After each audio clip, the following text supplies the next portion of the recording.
postagem anterior, eu falei sobre o ajuste do volume em modo PCV em relação ao tempo inspiratório.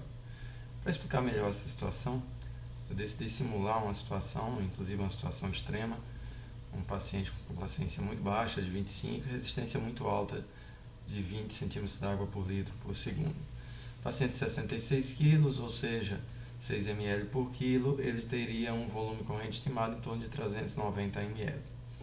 Observe que para chegar próximo a esse volume, eu estou precisando de uma pressão inspiratória um pouco mais alta para permitir essa entrega. O primeiro ponto que a gente vai discutir é: posso considerar essa pressão como driving pressure? Obviamente não. Por que não? Em uma situação de alta resistência, dificilmente a pressão acima da PIP será driving pressure. Isso porque dificilmente o fluxo inspiratório irá retornar a zero.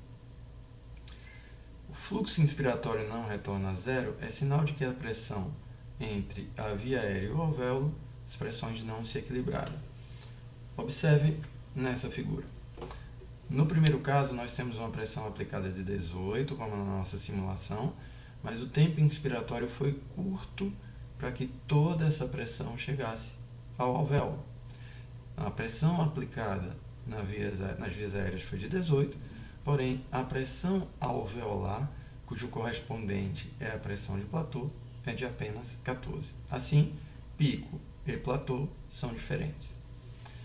No segundo exemplo, o tempo inspiratório foi suficiente para que essas pressões se equilibrassem.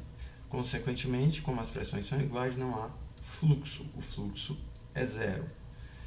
Nessas condições, eu posso considerar que pico e platô são a mesma coisa.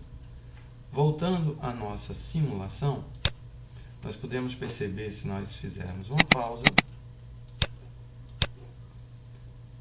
que a pressão inspiratória, a pressão de pico, é diferente da pressão de platô, que irá aparecer nesse quadrado. Então, nós temos aqui uma pressão de platô de 25, consequentemente, minha driving pressure não é 18, é 15.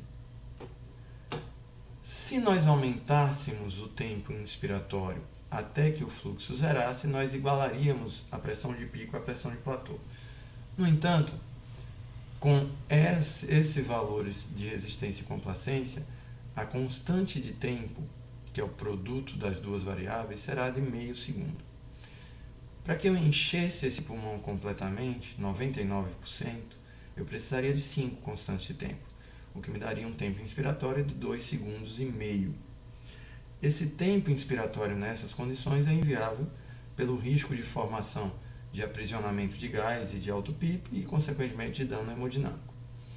Portanto, nós podemos aumentar esse tempo inspiratório, mas dificilmente conseguiremos um tempo suficiente para equilibrar as pressões entre a via aérea e o alvéolo. Então, observe que ao aumentarmos o tempo inspiratório, estamos dando mais tempo para que a pressão de vias aéreas atinja o alvéolo. Então, consequentemente, nós vamos gerar um volume corrente maior. Mas, nós vamos observar também que a driving pressure irá variar. Veja que eu tive aumento do volume às custas do aumento da driving pressure. Por que a driving pressure aumentou? Porque mais gás conseguiu chegar até o alvéolo. Assim, observe sempre a relação de aumento de tempo inspiratório com a variação da driving pressure. Outro problema nessas condições de alta resistência de se ventilar em PCV é que quando a causa desse aumento de resistência for resolvida, obviamente as constantes de tempo irão mudar e essa pressão que antes dissipava no componente resistivo vai ser lançada no alvéolo. Veja como isso muda.